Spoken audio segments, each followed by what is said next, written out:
дар мавҷ барномаи иттилоотии хабар.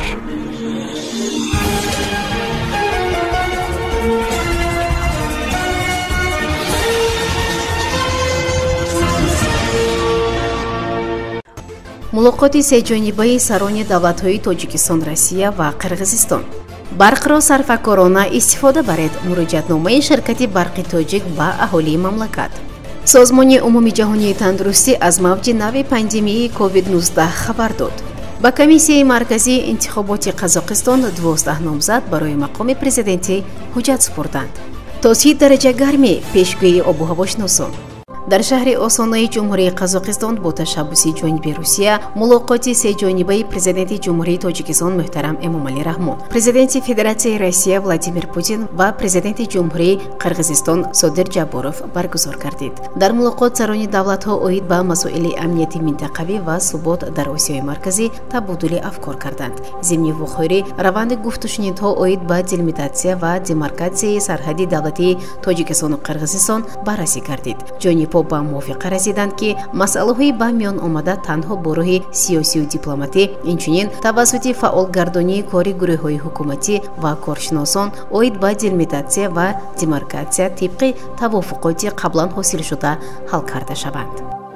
муроҷиатномаи ширкати барқи тоҷик ба аҳолии мамлакат. ҳамватанони азиз, чунон ки медонед, дар кишвари мо оби дарёҳои кӯҳӣ манбаи асосии истеҳсоли нерӯи барқ мебошад. яъне ҳаҷми истеҳсоли барқ ба ташаккули оби дарёҳо алоқамандии бевосита дорад. дар навбати худ ҳаҷми оби дарёҳо ба шароити обу ҳаво ва дигар омилҳои табиӣ вобаста мебошад ки имконияти амалии пешгӯии онҳо хеле душвор аст. бо фарорасии мавсими тирамоҳу зимистон ва бар асари камшавии захираҳои об дар ҳавзаи ташаккулёбии дарёи Вахш, инчунин сол ба сол зиёд шудани талаботи аҳолӣ ва соҳаҳои иҷтимоиву иқтисодии мамлакат, норасоии мавсимии нерӯи барқ ба миён меояд ки амалӣ намудани тадбирҳои иловагиро дар самти истифодаи сарфакоронаи захираҳои энергетикӣ тақозо менамояд. аз рӯи ҳисоби мутахассисони соҳа, соли ҷорӣ низ норасоии мавсимии нерӯи барқ дар ҳаҷми беш аз 1 миллиард киловатт-соат пешгӯӣ карда шудааст. ҳоло обанбори нерӯгоҳи норак то нуқтаи ниҳоӣ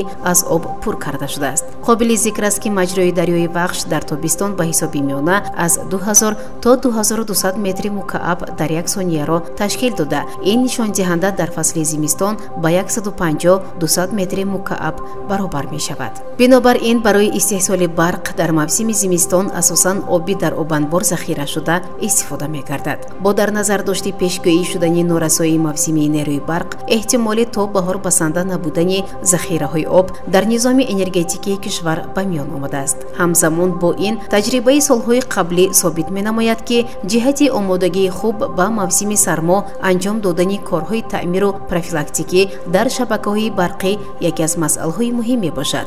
аз ин рӯ аз ҷониби мутахассисони ҷамъиятҳои саҳмии шабакаҳои интиқоли барқ ва шабакаҳои тақсимоти барқ бо мақсади ба давраи тирамоҳу зимистон пурра омода намудани иншооти энергетикӣ дар рӯзҳои нисбатан гарми фасли тирамоҳ дар як қатор зеристгоҳҳо ва хатҳои интиқоли барқ корҳои таъмир гузаронида мешаванд. амалисозии ин тадбирҳо имкон медиҳад ки шабакаҳои барқӣ ба давраи тирамоҳу зимистон дар сатҳи хуб омода мешаванд ва оби сарфгардида дар мавсими сармо барои таъмини шабонарӯзии аҳолӣ бо нерӯи барқ истифода мегардад.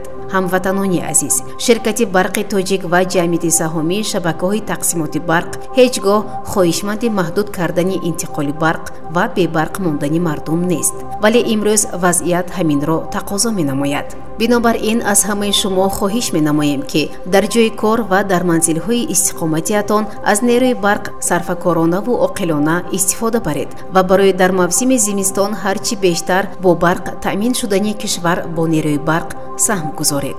яъне сарфакории ҳар яки мо дар рӯзҳои мусоид боиси дар мавсими сармо шабонарӯзӣ бо барқ таъмин шудани хонадони ҳамаамон мегардад.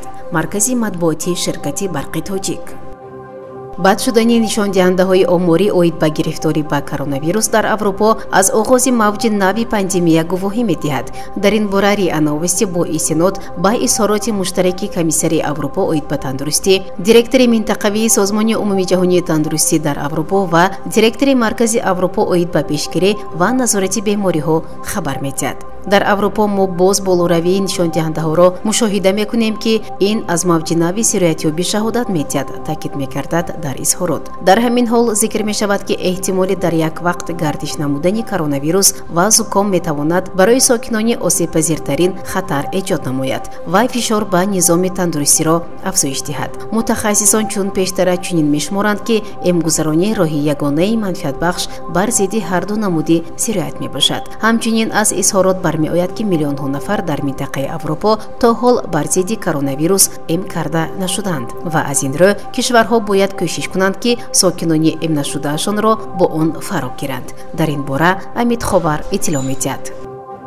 ба комиссияи марказии интихоботи Қазоқистон 12 номзад барои мақоми президентӣ ҳуҷҷат супориданд. Таври Амид Ховар иттилоъ медиҳад, ин маълумотро агентии Казинформ нашр намудааст. Пешбарии номзадҳо ба мақоми сарвари давлат дар Қазоқистон аз санаи 23 сентябр то 11 октябр сурат гирифт. Дар ин муддат ба комиссияи марказии интихоботи 12 нафар ҳуҷҷат пешниҳод карданд ки онҳоро ташкилоти ҷамъиятии ҷумҳуриявӣ пешбарӣ карданд. Аз ҷумла президенти амалкунандаи ин кишвар Қосим Жомарт Тоқаев ният дорад дар интихобот ширкат кунад. ёдовар мешавем ки интихоботи президентии Қазоқистон санаи 20 ноябри соли равон таъин шудааст. Гуфта мешавад ки номзад бояд на камтар аз 40 сол дошта, шаҳрвандии кишварро аз рӯи таваллуд дошта 15 соли охир дар ҷумҳурӣ зиндагӣ карда бошад. Доштани маълумоти олӣ ҳатмист. Ҳар довталаби курсии роҳбарии давлат бояд 118 000 имзо ҷамъ оварад.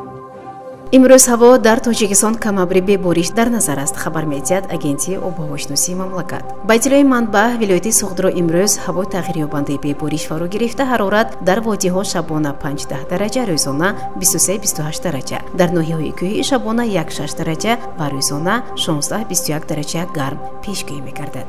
дар шаҳру ноҳияҳои тобеи марказ ҳавои тағйирёбандаи бебориш пешгӯӣ гардида, ҳарорати ҳаво дар водиҳо шабона 5-10 дараҷа, рӯзона 23-28 дараҷа, дар ноҳияҳои кӯҳӣ шабона 2-7 дараҷа гарм ва рӯзона 19-24 дараҷа гарм мешавад. дар шаҳри Душанбе бошад ҳавои камабри бебориш дар назар буда, ҳарорат шабона то 7-9 дараҷа ва рӯзона 26-28 дараҷа гармӣ мерасад. ин буд барномаи иттилоотии хабар. То барномаҳои навбатӣ саломату сарбаланд бошед. хайр. барномаи иттилоотии хабар аз рӯйдодҳои Тоҷикистон, минтақа ва ҷаҳон огоҳ бош.